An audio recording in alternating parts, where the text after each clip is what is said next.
خو دا ردع طالبانو تر ټولو نه څوک ښه راوستی سي؟ حکومت طالبانو ښه ردع راوستی سي. نو طالبانو د افغانستان مسلمانه ټولنه دا یاد ساتئ، طالبانو الله دې مشرانو ته ډېر عبرتونه ورکي چې زر ترې نه خراب نسي طالبانو. که حکومت طالبانو غواړي چې ژوندی وساتل سي، مقدمه د ابن خلدون دې د مشرانو شروع کړي طالبانو. قسم په الله طالبانو زه د سره قسم کوم که 120 کاله دا حکومت مړ سي، 120 کاله طالبانو چې دا حکومت ژوندی وي او د ابن خلدون له ټوغکي مرض نه یې وساتي، له سرطان نه یې وساتي، نه شنې ټوخلې نه یې وساتي طالبانو، او دا چې دی مرض وپېژني که نه چې دغه مرض نو طالبانو د اسلامي نظام په برکت به ټولنه هم څوک سي. ټولنه کې یو مرض د عصبیت او د قوم پرستۍ د خپله ورکېږي. دلته به طالبانو ازبکو پښتونو هېڅ به هېڅ دا به نه وي طالبانو، جنوبي او شمالي به نه وي، کندهارۍ لوګرۍ به نه وي طالبانو، کابلۍ ورزګانۍ به نه وي، دا به ټول یې ورکې سي، قومونه به ورک سي. که دا ټولنه طالبانو حکومت ښه ردعه کولی سي چې هغه لږ هغه وکړه قوم پرستۍ ته هغه واچوه پکې، داسې طالبانو ټولنه بس ټوله پاکه صلی الله عز وجل به سي. دې ټولنه کې ټول سلطان و قدرت د چا وي؟ الله. او الله غواړي څه غواړي؟ چې د ما په مځکه باندې د چا سلطان و بادشاهي وي، د الله امیر المؤمنین د چا نایب وي، د چا خلیفه وي. څه دپارې خلیفه کړی وي؟ چې د ما سلطان و نایب ته یې د ما دین دلته حاکم که ستی خپله طالبانو دین. او چې دا درنه ړنګ سي طالبانو بیا خو نو بیا نو ته کله چی کولی سي؟ خو هم لیدل طالبانو، کله بیا موږ چی کولی سو؟ والله دې نه ړنګوي طالبانو. خو دا تنا طالبانو په دعا هم نه کېږي، په علم باندې تنا دعا کار نه ورکوي طالبانو، علم به وي. حکومت په چا ساتل کېږي؟ په علم باندې طالبانو. چې علوم اجتماعیات به وایې خالص به د نحوي صرف ته نه متوجه کېږي طالبانو. داسې کتابونه دا چیشته ایښي دي، چیشته جوړ دي. رښتیا وایي طالبانو، ما چې دا څو ورځې تاسې دې کتاب نه خبرې کړي، هغه ملا وي قاد یکونه مرتدن. دا طالبانو کافرانو په دې انسانانو د اسلامي امت باندې د کفر ټاپې لګولي، د دې په خاطر یې لګولي که نه چې مسلمانان له دې نه لرې پاتې سي. چې لرې پاتې سي داسې ویده پاتې وي. ویښ ښیی که ویده؟ دا انسانان مو ویښوي، را خوب نه م راویښوي. رښتیا وایي طالبانو کومې څو خبرې مې چې دا څو ورځې له ده نه درته نقل کړي د الله دپاره وایي طالبانو معقولې خبرې دي که غیر معقولې؟ د ټولنې د اصلاح دپاره مفیدې خبرې دي که نه؟ ډېرې مفیدې دي طالبانو. ورنو ولې دا سړی کافر ده؟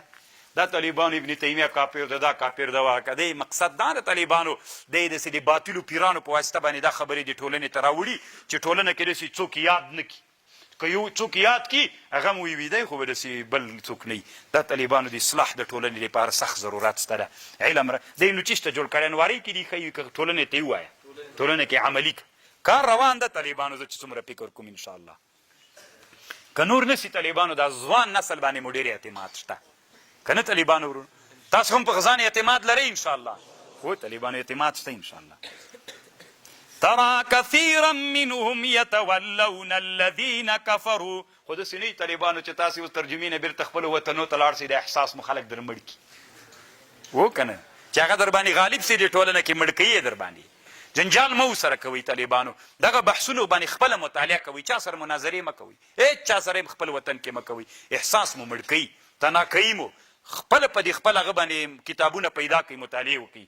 تاسې چې کله احساس ژوندی سي بیا چا پلار هم نسي مړ کولی. وی ورې اوس خو لا وایي را ژوندی سوی طالبانو، نه وایي بوټی ده وچ به سي که اوبه ور وانچوئ. دا احساس طالبانو دا کتابونه وګورئ وګورئ وګورئ، هغوی ته یې م ورکوئ. احساسونه چې را ژوندي سي طالبانو، چې ښه پاخه ژوندي سي طالبانو، بیا نه مړ کېږي. خبره پوه شئ؟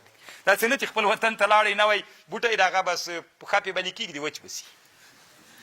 که دې ټولنه کې ډېر مشکلات شته طالبانو. اول مشکل طالبانو علما بیا درته جوړوي.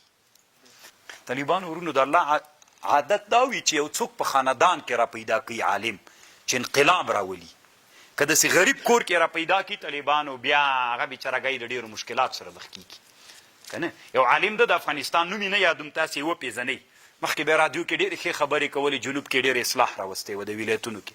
په طالبانو داسې د غریبې کورنۍ سړی څنګه یې په مځکه ننویسته که نه؟ ټاپې پې راولګولې طالبانو، داسې په مځکه ننویسته. او طالبانو داسې انسانان چې الله علم کور کې را پیدا کړي، ماته هم طالبانو د برلویانو زړونه ډېر ډک دي. خو دا چې الحمدلله مشران مو علما تېر سوي د ټول افغانستان شاګردان کې شاګردان سره طالبانو په اسانه باندې زور نه رسېږي. هر چاته چې ورسي طالبانو یو ځان ته د مشرانو د وجه باندې څوک لري احترام لري طالبانو بس ډېر هغه نسي کولی که نه هغه باندې بیچارګي ګولې که ګولې نه که ګولې که طالبانو ګول ده که نه ده ګول د طالبانو خو الله دې دا طالبان تاسې وایي چې علما داسې علمایي سوق خو تقسیم شوی ده که نه حق طالبانو ګل کوي که نه څه ناروا خو یې نه وه کړې که نه څه ناروا یې کړې وه طالبانو بدعتونو نه خلک رامنع کول ولو كانوا يؤمنون بالله والنبي او بل سپین ږیری عالم دی جنوبي ولایتونو کې را پیدا سوی ماشاءالله ډېر تکړه سړی د طالبانو او ډېر داسې ښه نر غږېږي الله دې ډېر عمر ورکړي سپین ږیری ډېر دی خو الله دې ډېر عمر ورکړي بدعتونو سره سخته ورانه د طالبانو ورونو فکر کوم اصل کې د زابل ولایت ته بل ولایت ته مهاجر سوی لو كانوا يؤمنون بالله والنبي که چېرته دوی ایمان راوړ په الله باندې والنبي وما انزل الیه ما اتخذوهم اولیاء ولكن كثيرا منهم فاسقون بس سپاره راورسېده یو آیات هغې سپارې هغه پورې تړل